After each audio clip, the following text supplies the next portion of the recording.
Antes de empezar, déjame preguntarte algo. ¿Recuerdas el sabor de una cerveza que ya no existe, pero que con solo nombrarla te devuelve a una mesa, una risa o una tarde completa?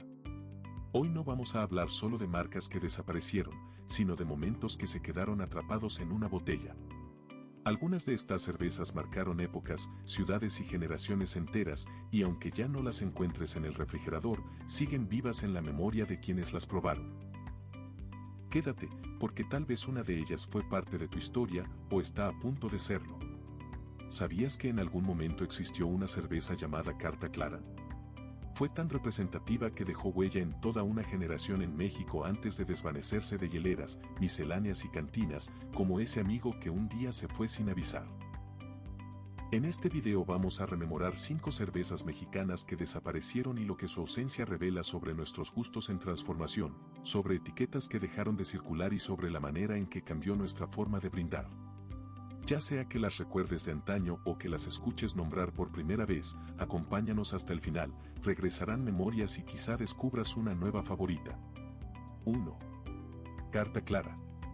Mérida embotellada en Yucatán durante gran parte del siglo XX. Pedir una carta clara era tan habitual como abrir las ventanas cuando caía la tarde. La producía Cervecería Yucateca S.A. en Mérida, y los antiguos carteles amarillentos con tipografía elegante la convirtieron en un emblema visual de bares céntricos, merenderos y salones sociales. Surgió como lager clara en las primeras décadas de 1900, cuando las cervezas claras comenzaban a imponerse en climas calurosos. Su perfil era sencillo. Cuerpo ligero, burbuja media, amargor suave y un matiz apenas dulce que refrescaba sin saturar.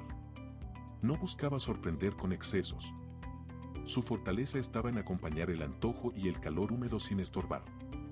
Circuló en clubes obreros, bailes de barrio y reuniones familiares.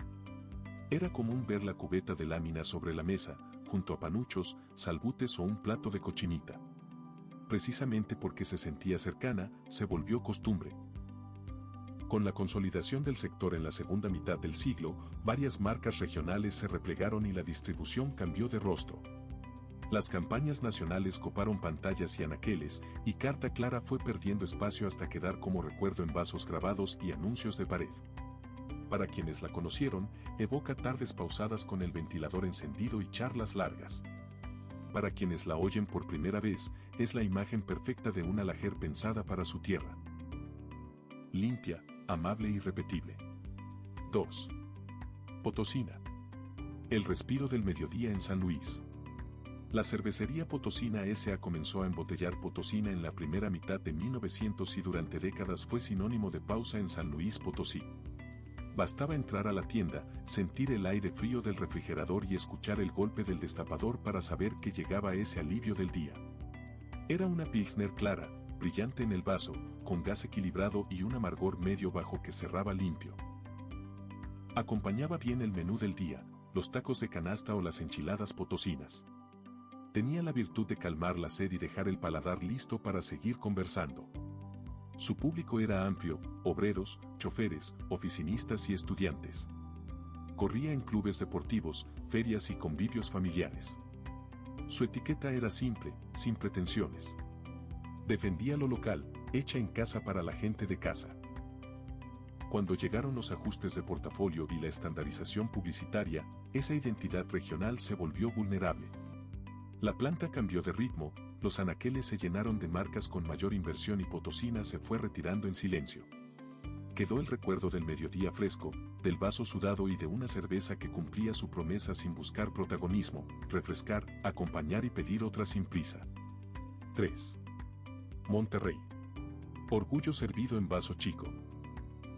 Bautizada con el nombre de su ciudad, Monterrey fue una de esas etiquetas que hacían de la barra un lugar familiar. La embotelló la histórica cervecería Cuauhtémoc desde las décadas centrales de 1900 y su presencia se volvió cotidiana en cantinas, billares y salones de baile del norte. En el vaso se mostraba dorada, en boca, una lager de trago largo, malta ligera, amargor moderado y final seco que pedía botana, cacahuates y charla. No buscaba robar escena, la sostenía. Parte de su encanto estaba en a quien reunía, trabajadores de planta, albañiles aún marcados por la jornada, choferes con historias de carretera y jóvenes profesionistas en la última ronda. También circuló en clubes obreros y comedores de fábrica, donde la hora de salida olía a metal, esfuerzo y recompensa. Con los reajustes del mercado a finales del siglo, la marca fue perdiendo estantería frente a nombres de alcance nacional, y Monterrey quedó cada vez más limitada hasta desaparecer del día a día. Quien la recuerda suele decir que antes había distinto, no solo por la receta, sino por el entorno que la envolvía. Era, en esencia, pertenencia embotellada. 4. Mexicali. La frontera servida en ámbar. La compañía cervecera de Mexicali lanzó su Mexicali en las primeras décadas de 1900 y pronto se convirtió en un puente líquido en el norte. Botella ámbar para protegerla del sol, etiqueta sobria y una lager seca, con un amargor más marcado que el promedio y final breve.